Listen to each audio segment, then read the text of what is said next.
Everyone, welcome back to Those Fake Nerds. I'm your host, Brian. So it's no surprise that people are lamenting the ever disappearing physical game market.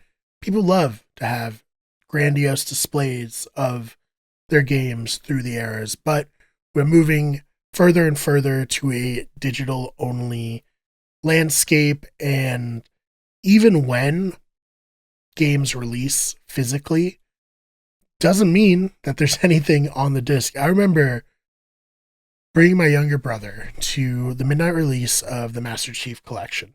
And I was a little bit out of video games. I was busy with college at that time. So I really wasn't paying attention to the Xbox One and PS4 at that time. So we go, midnight release, very fun.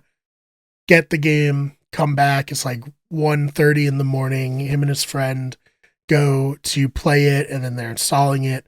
And I was like, "Oh, like this should be fun. You guys can play now, right?" And he was like, "No, it's got to install." It's like, "What do you mean it has to install? You bought the disc. You went there. You have a disc." He's like, "Yeah, but now discs don't have the full game, or they have updates." And it's like, that's crazy to me. And it's just gotten worse since then. So this is from Push Square and written by Sammy Barker, who says, as was the case with Indiana Jones and the Great Circle, earlier in the year, Microsoft and Bethesda have shortchanged PS5 fans yet again by shipping physical copies of Doom the Dark Ages with virtually nothing on the disc. Confirmation comes courtesy of Does It Play, who were contacted by a supporter with screenshots of the upcoming first-person shooter. Insultingly, just 85 megabytes of data is included on the Blu-ray, with fans forced to download the rest of the game. Needless to say, you cannot play the title at all without a hefty download. So the situation is actually reminiscent of the game keycards that have been causing controversy on the Nintendo Switch 2, although at least the nature of those is made clear and obvious by the box art. Here we just get a small, internet-required disclaimer on the cover. Personally, we'd like Sony to prevent publishers from doing this, but we can understand there's a cost associated with cartridges. Blu-ray costs pennies, and publishers want to release physical editions, so these should be forced to put the entirety of their version 1.0 game card on the disc. So that's crazy. That's so little for what, you're paying for. I mean, the game doesn't exist. And I know, like, on the disc, it's just, there's no point in having it. I know you might be like, well, I get all my games digitally anyways. What's the point? And it's, I definitely understand where you're coming from if you have that stance, but also at the end of the day, not everybody has great internet. If you're in a more rural area, the internet is bad. Heck, I don't feel like I live in a particularly rural area anymore. Like, it's certainly developed over the last 10 years, but there are times where my internet is so bad.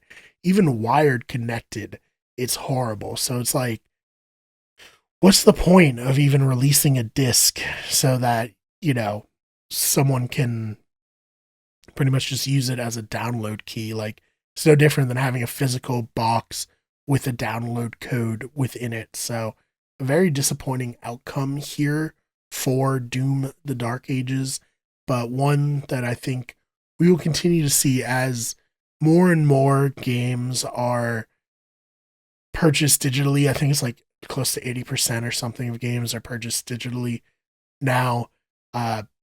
Companies are going to be way less incentivized to make, the packaging, the cost to ship it, to get it to the realtors, to get, like, it's a lot of overhead cost, and they charge the same amount of money for a digital game. So, and on top of that, if you kind of prime people to expect these physical copies to have essentially nothing on the disc, then people are going to be like, well, I'm not going to buy the physical copy.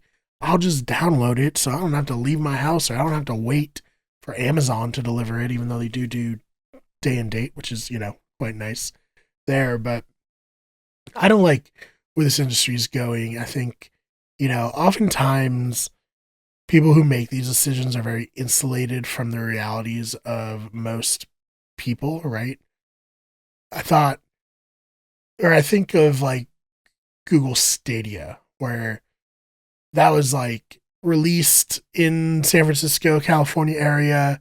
All the influencers and journalists and stuff who I saw cover it, who were like, yeah, it works really well. We're, mostly IGN or Bay Area people.